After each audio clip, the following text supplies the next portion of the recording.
Bem, um dos grandes problemas que temos hoje em dia é a definição, né, no Brasil e nas diversas cidades e diversas regiões sobre quem é essa população em situação de rua se tratando de criança e adolescente. Esse é um tema fundamental para que se possa construir, se formular e deliberar uma política pública para criança e adolescente, né, nessa situação. E quais são as dificuldades, né? Temos, de acordo com as especificidades locais, né, uma série de definições que muitas vezes, até dentro da mesma cidade, quando é feita uma determinada pesquisa, um determinado diagnóstico, a gente tem uma certa dificuldade de se chegar a uma mesma definição e uma mesma metodologia que acompanhe temporalmente. Ou seja, uma pesquisa, por exemplo, que é realizada no ano de 2007, muitas vezes em 2011 aparece uma outra definição, né, e da mesma forma com uma outra metodologia, o que acaba por dificultar, né, você fazer comparações sobre os períodos. Esse é um dos grandes problemas e isso foca diretamente uma dificuldade advinda também desses órgãos que formulam essas políticas públicas para se pensar em que público estamos falando, de quanto estamos falando, né? Quem são essas crianças e adolescentes e qual é esse perfil. Há variações no tempo, né? Acho que esse é um ponto central para a gente poder pensar as políticas públicas. A gente, na pesquisa realizada pelo CIESP, mas que também já tinha sido realizada pela campanha nacional Criança Não É de Rua, ficou claro como em determinadas pesquisas pelas capitais do Brasil você apresenta distintas definições e metodologias que vêm acarretar justamente nisso que eu estou falando. Sim, a gente tem, por exemplo, definições que só vão enfocar a rua como uma questão de sobrevivência, né? Outras vão enfocar apenas a criança e adolescente que dorme na rua.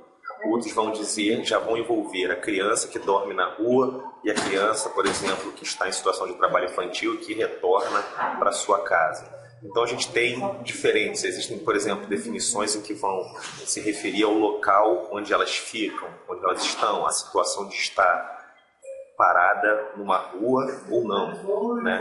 Então todas essas definições acabam por definir um pouco essa situação e dificultar, né, que a gente chegue a uma discussão. A ideia, obviamente, não é tirar a especificidade de cada cidade, de cada local, né? Sabemos que cada cidade, cada local tem. É difícil você não pensar na especificidade do Rio de Janeiro, por exemplo, de uma outra cidade igual Manaus. Claro que existem diferenças nessas concepções, mas a ideia é a gente tentar, né, pensar pelo menos alguns parâmetros, né, que a gente entenda do que a gente está falando em comum, né? O que a realidade de Manaus tem a ver com a do Rio de Janeiro para que se possa pensar numa política nacional. A gente entende que um local privilegiado para a formulação de políticas públicas de acordo com o próprio Estatuto da Criança e do Adolescente é o Conselho Municipal dos Direitos. Na verdade, o Conselho Municipal nas 3 esferas, né? Cabendo ao município aí, o Conselho Municipal pela formulação. A gente percebe ainda uma certa dificuldade dos conselheiros, por formação, por desconhecimento dessa capacidade de formulação que esse órgão possui. E muitas vezes, quando se formula uma política, a gente percebe a dificuldade de implementação das diretrizes que foram aprovadas pelo Conselho. Ou seja, o executivo, aí, o poder municipal, ou estadual ou nacional, que acaba por não cumprir as deliberações do Conselho.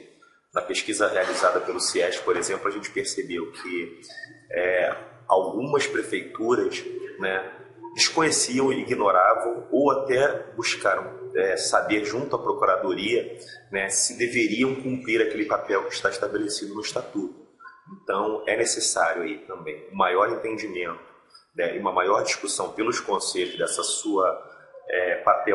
seu papel privilegiado de formulação de políticas, como também do Executivo, né, em implementar as diretrizes aprovadas pelo Conselho, né? Já existe no Supremo Tribunal Federal apontando que o Conselho de Direitos, as deliberações do Conselho de Direitos é vinculante, ou seja, vincula a Prefeitura para o seu cumprimento.